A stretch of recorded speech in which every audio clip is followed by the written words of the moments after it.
Tuhan, Rasul Petrus, dia katakan emas dan perak tidak ada padaku, tapi apa yang ada padaku kuberikan. Dan saya percaya Tuhan bahwa Tuhan yang bisa menyembuhkan dan menjawab doa. Dan Tuhan itulah yang dikatakan di dalam Kisah Rasul 3. Pada suatu hari menjelang waktu sembahyang, yaitu pukul 3 petang, naiklah Petrus dan Yohanes ke bait Allah, ke rumah Tuhan. Tentu di loteng. Ya, mereka naik di atas ruangan yang bukan di dasar bawah, tapi di loteng. Maka saya percaya waktu kita naik di ruangan ini, ruang doa, maka dikatakan naiklah Petrus dan Yohanes ke bait Allah. Di situ ada seorang laki-laki yang lumpuh sejak lahirnya, sehingga ia harus diusung tiap-tiap hari. Orang itu diletakkan dekat pintu gerbang bait Allah, yang bernama Gerbang Indah, untuk meminta sedekah kepada orang yang masuk ke dalam bait Allah. Gerbang Indah itu pujian penyembahan. Gerbang Indah, pintu untuk masuk pada mujizat, adalah pujian penyembahan. Maka saya percaya Mazmur 100 bilang, kalau kita masuk ke rumah Tuhan, gerbangnya penuh dengan pujian. Iya, pintu gerbangnya penuh dengan pujian. Karena di dalam pujian itu ada mujizat yang banyak terjadi. Ada mujizat Tuhan turun duduk di atas pujian penyembahan kita. Maka firman ini berkata, yang bernama Gerbang Indah. Saya percaya pujian penyembahan kita yang dengan hati yang tulus itulah gerbang indah. Gerbang indah untuk masuk kepada mujizat, untuk masuk berjumpa dengan Tuhan, harus masuk melalui gerbang indah ini. Di sini ada gerbang indah. Saya percaya Tuhan ada bersama kami. Seperti yang sering saya nyanyikan, Tuhan yang bersama kami, berjalan bersama kami.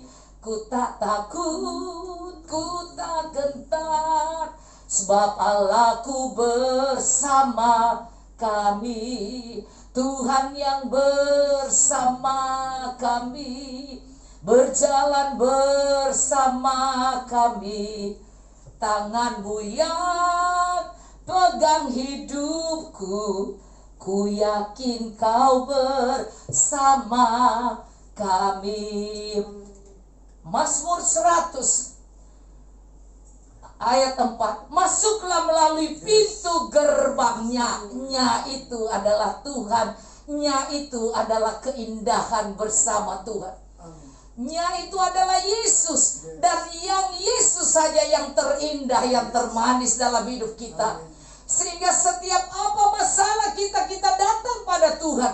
Kita ceritakan, kita duduk di kakinya, kita menyembah Dia, kita tahu Dia yang bisa menolong.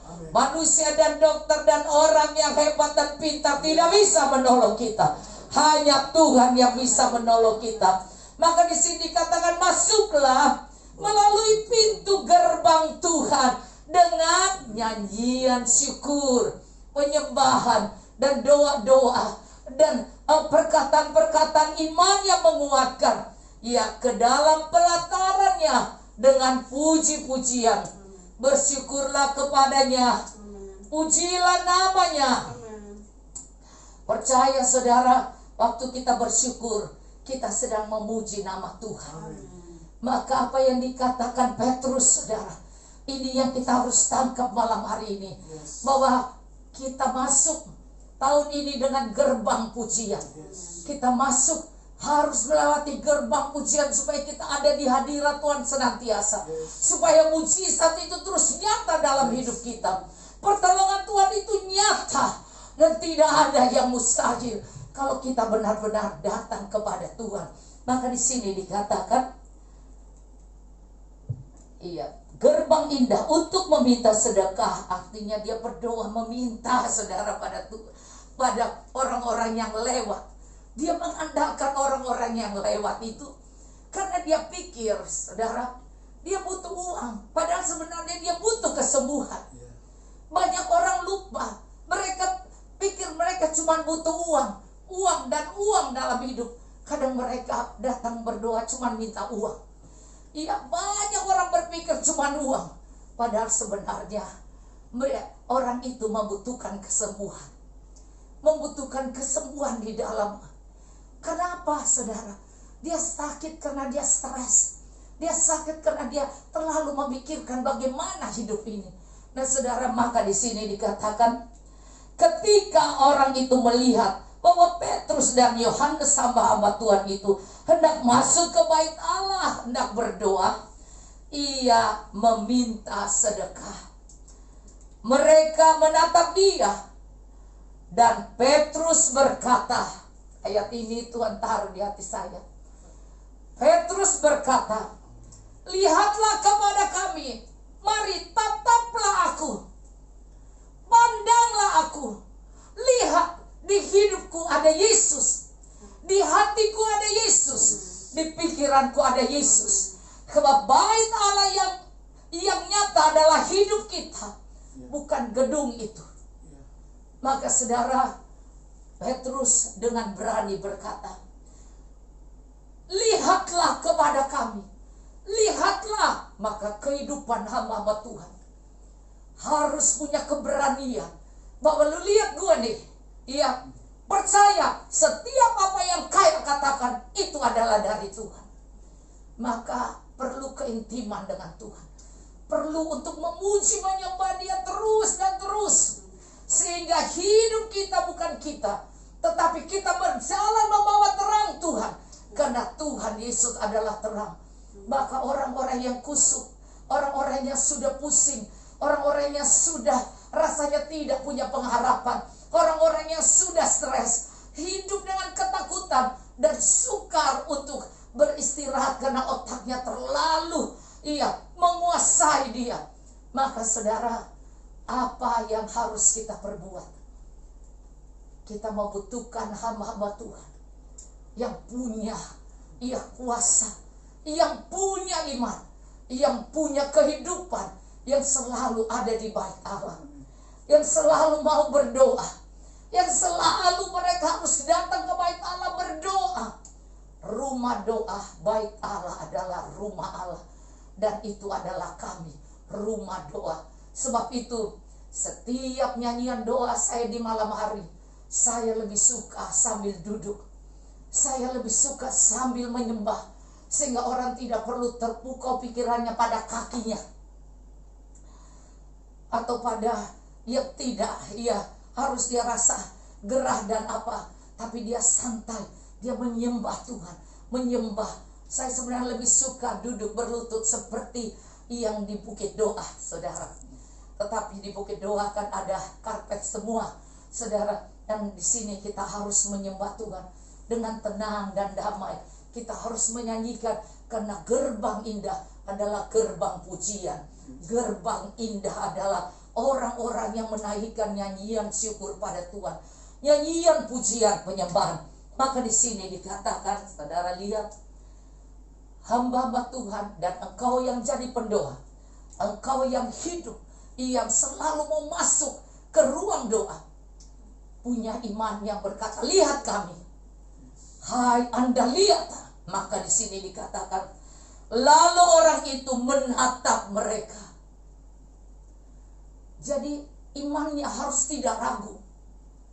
Maka Petrus harus bilang, lu lihat gue nih, lihat gue. Artinya hidupku terbuka, engkau tahu keberadaanku, lihat aku, lihat dan percaya. Nah saudara, disinilah orang itu harus menatap, yaitu harus benar-benar serius. Ini berbicara keseriusan. Lihat kami, hai kau yang tidak serius, serius mulai hari ini, imanmu akan menyelamatkan engkau. Maka dia berkata di sini, lalu orang itu menatap dia, lalu orang itu mulai serius menatap dia dengan harapan, harapan akan mendapatkan sesuatu dari mereka. Saudara, semua orang bisa berharap apa saja, tapi yang akan terjadi adalah dari Tuhan. Yang akan terjadi dari Tuhan. Anda bisa berharap apa saja, tetapi jawaban itu berasal dari Tuhan. Jawaban dari Tuhan. Sehingga Anda tahu, Anda bisa sebut yang ini Tuhan, yang ini Tuhan. Tapi nanti yang jadi itu yang Tuhan mau, bukan yang kita mau. Tetapi kita akan merasa damai di waktu kita tahu, oh ini maksud Tuhan. Oh ini maksud Tuhan, aku bisa ada di bait Allah. Oh ini maksud Tuhan, aku bisa melihat cara Tuhan menolong saya. Mungkin kita suka ngatur Tuhan. Iya, kita datangkan pengharapan sesuatu, Tuhan kasih ngatur Tuhan. Tetapi sebenarnya Tuhan sedang membuat sesuatu yang lebih baik dari apa yang kita bisa ucapkan dan harapkan. Apa yang lebih baik itu. Maka kita baca di sini. Iya, tetapi Petrus berkata, emas dan perak, kekayaan dunia ini tidak ada padaku. Kekayaan dunia ini tidak ada padaku.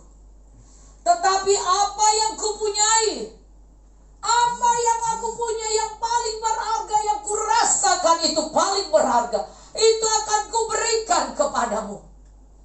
Maka yang paling berharga pada Petrus, Anda lihat di sini, demi nama Yesus Kristus orang Nazaret itu, berjalanlah. Saudara, yang paling berharga adalah imannya Petrus waktu kau tatap dia. Iman dia itu mengerjakan imannya kepada Yesus. Mengucapkan kata-kata. Dia katakan demi nama Yesus Kristus orang Nazaret itu, berjalanlah. Saudara, bukan Petrus yang buat, tetapi nama Yesus itu. Nama Yesus. Dia beri iman, yaitu bersandarlah pada Yesus. Hai kau orang malas.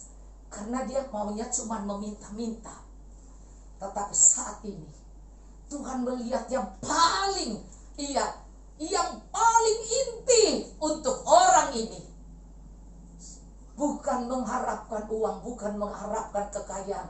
Sebab itu akar segala kejahatan cinta akan uang. Maka Tuhan memakai Petrus untuk memberi iman kepadanya, yaitu iman dalam nama Yesus. Maka kuasa mujizat terjadi dalam nama Yesus. Berjalanlah. Maka dia yang lumpuh, yang digotong, yang tidak mampu harus ditolong orang. Saat itu imannya bangkit, dan Anda lihat, lalu ia memegang tangan kanan orang itu dan membantu dia berdiri. Apa yang jadi? Orang itu tidak sanggup dengan imannya, tapi Petrus memegang dia. Come on, bangkit. Come on, bangkit. Ayo bangkit, berdiri. Sini aku bangkit. Aku pegang tanganmu. Saudara, satu waktu di Surabaya sedang ada KKR profetik itu. Nah, saudara, saya di situ. Dan saya salah satu pembicara di situ. Tapi saat itu yang sedang berbicara adalah orang India. Nah, saudara, saat itu ditantang orang sakit. Nah, saya sebagai pendoa di situ dan pemimpin profetik di situ. Maka saudara, saya bantu. Maka saudara, orang-orang yang ada di kursi, yang lumpuh, dan kemudian saudara saya ajak. Mereka datang dan kemudian naik ke atas panggung, diangkat, dipegang. Terus kemudian saya tuntun dia, saudara. Itu yang pendeta pembicara, ya tuntun yang lain, dia di bawah, dan saya tuntun orang ini, perempuan yang gak bisa jalan. Terus saya dengan iman, ayo berjalan dalam nama Yesus. Saya tuntun dia, kemudian dia terlepas dan bisa berjalan sendiri. Saudara, dia pulang. Buang itu kursi roda. Banyak terjadi di dalam pelayanan. Dan saya melihat begitu banyak. Dan saya hanya memakai apa? Tidak punya kuasa. Dan saya cuma bilang pada dia, ayo berjalan dalam nama Yesus. Aku tuntun dia. Dan kemudian dia terlepas benar-benar. Dan dia bisa pulang tanpa kursi roda. Dan begitu luar biasa. Dan ada banyak orang lagi saya tuntun. Dan saudara, saya melihat dan kemudian orang yang saya tuntun itu, yang hamba Tuhan itu, ya doa yang lain tidak terjadi seperti itu, saudara. Yang pembicara itu, tetapi saya tuntun orang itu terjadi. Dan kemudian orang bilang, wah luar biasa dia Pak, yang sembuh dari lumpuhnya. Nah saudara, jadi nama Tuhan dimuliakan. Iya, padahal yang pembicara bukan saya, orang itu. Iya, jadi saudara, kita lihat mereka berjalan berdua. Jadi kita harus topang pelayanan bersama-sama. Dan kita bersama-sama memuliakan Tuhan. Yang Anda perhatikan di sini, katanya Petrus dan siapa? Dan Yohanes. Jadi saudara, kehidupan pelayanan harus bergandengan. Nah, waktu Petrus bicara, Yohanes di belakang berdoa. Ya, jadi Anda jangan merasa bahwa Anda sendiri, bahwa itu mujizat karena kita tidak, karena kita saling menopang. Nah saudara, saya melihat, wah, orang itu berjalan dan mujizat terjadi. Orang bilang, wah dahsyat, dahsyat. Mereka memang pikir pendeta itu, padahal saya yang tuntun orang itu. Iya kan? Iya, terjadi mujizat padahal saya yang pimpin orang itu. Nah saudara, jadi kita tidak perlu kemuliaan buat saya, tetapi saya yang tahu. Tapi saya tahu ini kemuliaan bagi Tuhan. Sehingga Petrus dan Yohanes memberikan kemuliaan bagi nama Tuhan. Jadi bukan kami, semua kami ini adalah tubuh Kristus. Sehingga yang lain yang tidak bisa melakukan sesuatu, mereka padahal ada, kenapa tidak ada tugas yang lain. Mereka itu adalah bagian doa seperti Yohanes itu. Petrus bagian penginjilan yang ngomong, Yohanes bagian di belakang. Tuhan jamah, Tuhan jamah, Tuhan lakukan bagiannya. Jadi tidak perlu kita harus menjadi orang yang seperti Petrus, tapi kita juga bisa menjadi seperti Yohanes. Amin. Tapi kemuliaan itu semua diberikan kepada Tuhan. Nah, disinilah kita lihat ya. Dan Petrus berkata, emas dan perak, artinya gue tahu mata lu meminta uang pada saya, tapi gue ini gak punya uang. Tapi aku punya satu yang lebih kuat, yang lebih kuasa dari uang, yaitu nama Yesus Kristus. Dan nama itu membuat kau bisa cari uang sendiri nanti. Akhirnya orang itu menjadi sembuh. Ada kuasa dalam nama Yesus. Ada kuasa kalau orang menatap dan percaya bahwa bukan Petrus lah, tapi Petrus bilang, hei, emas dan perak, lu mata lu melihat kelihatan keluarnya dolar, terus duit ya.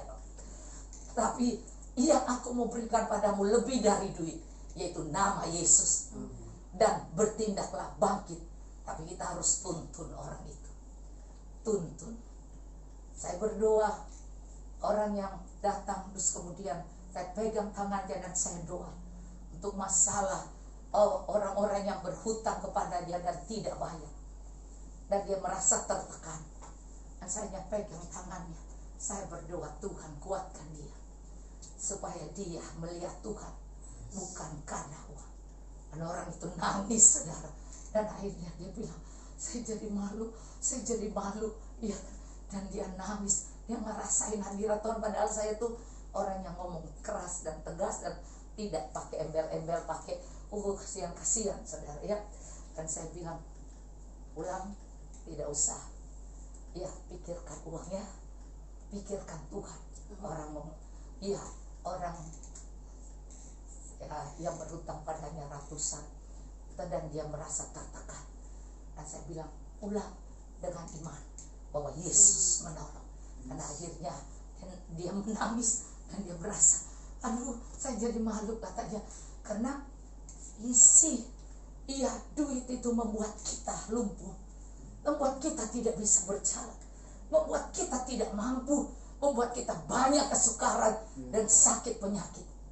Dan akhirnya orang itu pulang dengan kemenangan, orang itu pulang dengan sukacita. Dan saya percaya saudara, masa pandemi ini banyak orang mengalami masa kelumpuhan karena menjadi lemas, karena mereka berpikir bagaimana uang itu, bagaimana pekerjaannya, bagaimana usahanya. Saudara, hari ini yang bisa dibagikan bahwa emas dan perak tidak ada pada, tapi yang ada padaku akhirnya nama Yesus. Percayalah nama Yesus dan kau bangkit tidak malas. Kau bangkit dan berjalan. Kau bangkit dan berjalan. Kau akan dituntun dan Tuhan membuat mujizat. Itulah yang terjadi. Maka di sini dikatakan lalu ia memegang tangan kanan orang itu dan membantu dia berdiri. Seketika itu juga kuatlah kaki dan mata kaki orang itu. Kakinya lemas dan tidak bisa berdiri. Ia satu dituntun dan berdiri. Tidak ada lemas lagi. Pertama lemas, tapi kemudian terus lepas. Oh, saya lihat orang lumpuh yang pakai kursi roda datang di ibadah profetik itu di Surabaya, dibikin di gedung yang besar. Dan kemudian orang itu berjalan. Saya cuma tuntun dan pegang, ayo lepas yang ditaruh sanggah di ketiaknya. Ya, karena dia pakai kursi roda kan, dia bisa naik di atas, diusung, dan ayo saya tuntun. Dan saya lihat akhirnya dia berjalan, lepas semuanya. Saudara, banyak mujizat terjadi. Dan saya percaya saudara, mujizat yang dahulu itu sampai sekarang masih ada. Makanya sebab itu dikatakan ya, bahwa seketika juga kuatlah kaki dan mata kaki orang itu. Ia melonjak, berdiri, lalu berjalan kian kemari dan mengikuti mereka ke dalam bait Allah. Akhirnya dia menjadi murid Yesus. Akhirnya dia masuk bukan hanya di luar tempat orang cuma duduk-duduk lewat masuk rumah Tuhan, tapi dia sendiri menjadi anggota rumah doa itu. Bait Allah adalah rumah doa. Dan di situ dikatakan bait Allah berjalan dan melompat-lompat serta memuji Allah. Dampaknya adalah sukacita, semangat, dan akhirnya cuman menyanyi-nyanyi memuji Tuhan, penuh dengan kesaksian. Seluruh rakyat itu melihat dia berjalan sambil menyanyi memuji Allah. Lalu mereka mengenal dia sebagai orang yang biasanya duduk meminta sedekah di gerbang indah bait Allah. Banyak kali kita datang memuji Tuhan, otak kita cuma uang. Nah saudara, tetapi waktu mengalami lawatan Tuhan, meloncat, tidak lagi cuma di pintu, tetapi masuk ke dalam ruang doa. Jadi tidak hanya memikir duit di luar, tapi mau masuk ke bait Allah. Maka di sini dikatakan hingga mereka takjub dan tercengang tentang apa yang telah terjadi padanya. Puji Tuhan, saudara, saya percaya hari ini dikatakan hanya ada nama Yesus yang menolong. Bahkan dikatakan ya di Kisah Rasul 4 ayat 12. Dan keselamatan tidak ada di dalam siapapun. Tidak ada di dalam dokter, tidak ada di dalam orang pintar, tidak ada di dalam orang kaya, bahkan tidak ada di dalam obat-obatan, tidak ada di dalam orang yang rasanya hebat sekali. Bahkan pendeta pun tidak ada. Maka di sini, dan keselamatan tidak ada di dalam siapapun juga selain di dalam Dia Yesus. Sebab di bawah kolong langit ini tidak ada nama lain yang diberikan kepada manusia yang olehnya kita dapat diselamatkan. Tidak ada nama lain selain nama Yesus.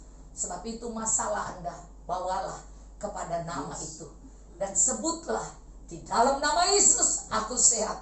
Di dalam nama Yesus masalahku selesai. Di dalam nama Yesus hutang piutangku beres. Di dalam nama Yesus orang yang berhutang pun bisa melunasinya. Di dalam nama Yesus hubungan keluarga yang kacau dipulihkan. Dalam nama Yesus apa yang tertutup, pintu yang tertutup terbuka. Jalan yang dikatakan tertutup itu terbuka jalan lagi. Bahkan Tuhan bisa buka jalan yang baru. Saya percaya malam ini jangan sia-siakan nama yang sudah diberikan kepada Anda dan saya. Emas dan perak tidak ada pada saya, tetapi kita punya nama Yesus. Nama Yesus yang selalu menolong. Hari lepas hari nama itu yang menolong saya. tiap hari. Tiap hari. Kadang-kadang saya harus pinjam anak saya uang karena bayar dulu ya. Saya bilang bayar dulu, atau saya mesti beli apa, atau saya harus bayar arisan apa, yuk bayar dulu ya. Nah, tetapi di saat saya harus bayar, saya bilang coba kau lihat, mama mau bayar. Dan pas dia lihat, oh ada mam, cukup? Cukup mam, puji Tuhan. Saudara, tidak ada yang mustahil, cukup. Wah, Tuhan luar biasa saudara. Dan selalu begitu. Dan terjadi selalu seperti itu. Dan anak saya semua tahu mengerti bagaimana mujizat pemeliharaan Tuhan pada hidup saya. Dan juga menyekolahkan anak. Dan akhirnya sampai anak-anak saya bisa sekolah di Amerika. Bukan dari uang bapaknya, tapi dari nama Yesus. Waktu aku percaya, Tuhan melakukan mujizat.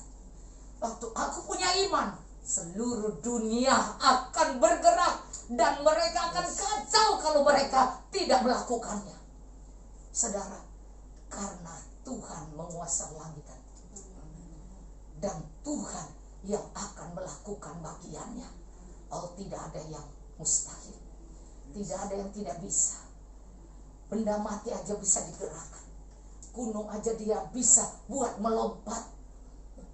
Dan dikatakan dan gunung-gunung pun bersorak-sorak memuji dia. Itu letusan-letusan.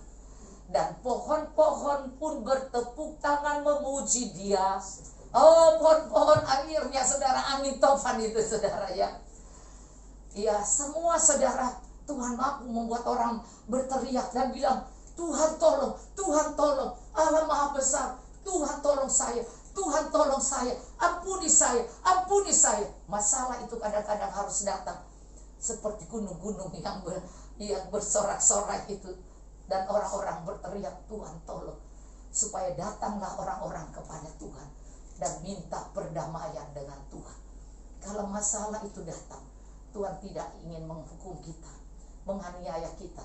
Dia hanya ingin kita datang dan berdamai dengan Tuhan.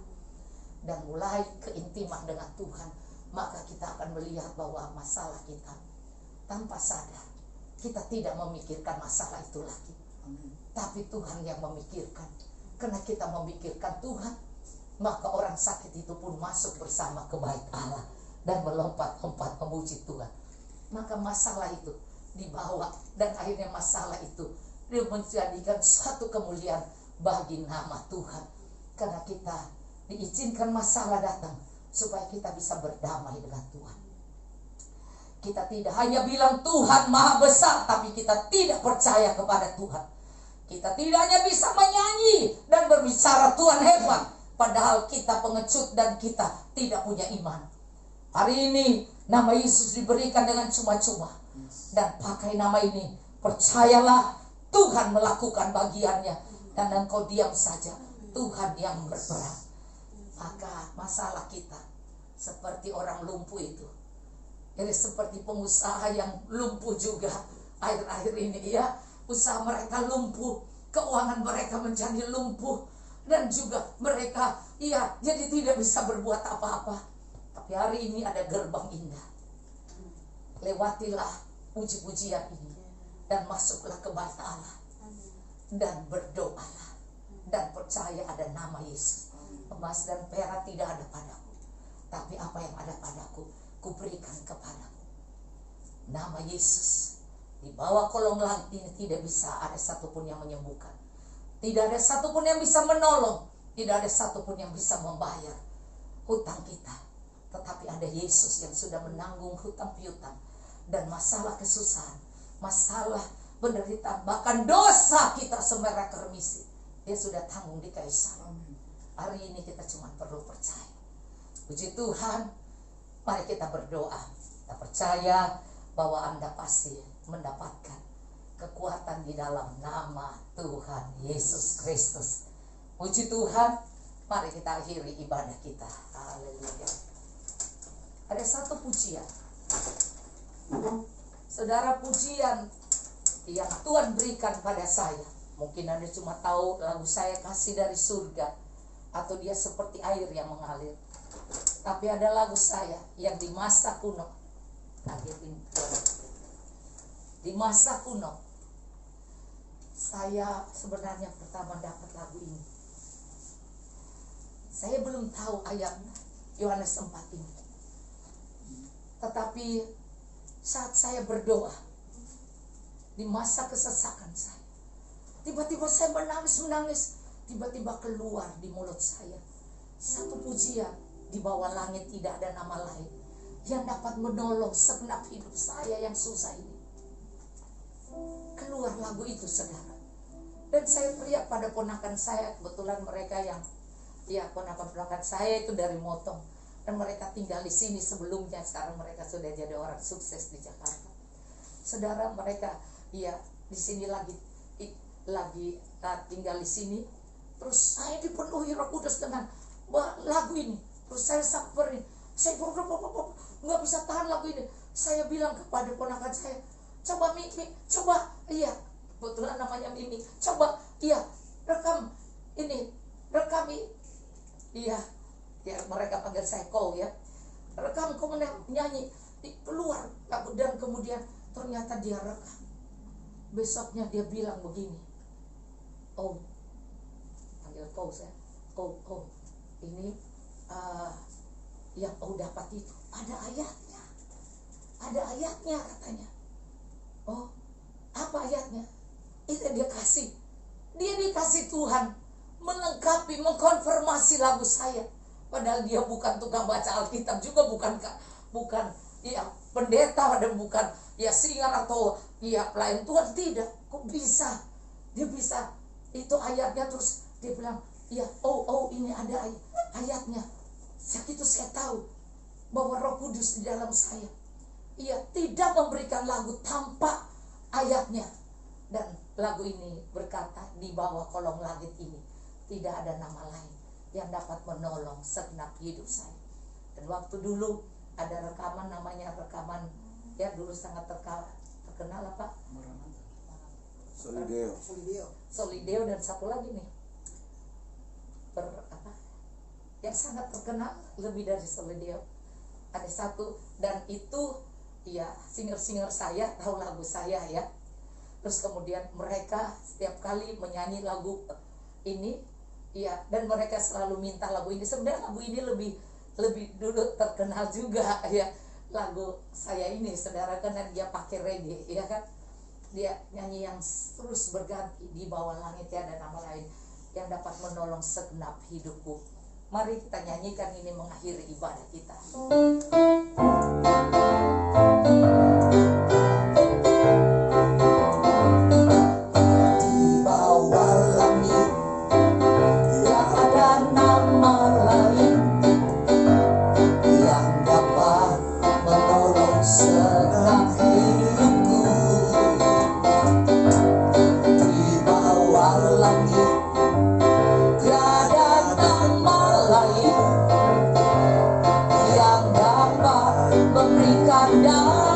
Sentosa,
hanya nama Yesus.